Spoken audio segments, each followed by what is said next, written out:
Hallo.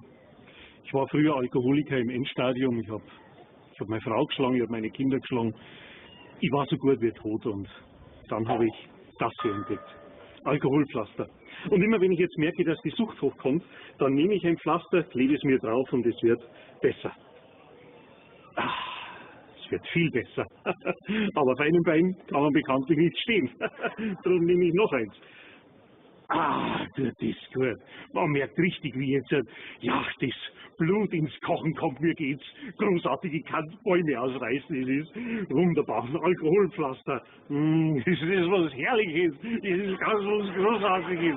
Das ist so, jetzt können sie mich alle am Arsch, können sie mich lecken. Und zwar, kreuzweis, der Chef, der blöde Hund, sagte zu mir, ich hab das Auto angefahren.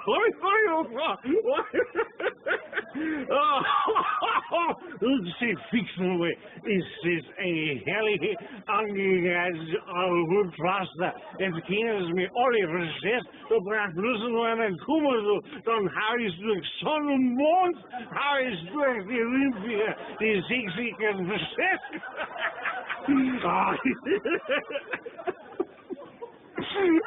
Meine Mutter hat mir das Dreirad weggenommen und ich bin so gerne mit dem Dreirad gefahren.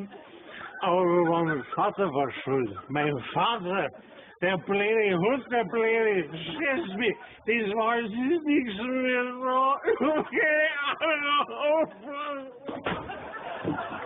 Alkoholpflaster und Sie sind wie ein neuer Mensch.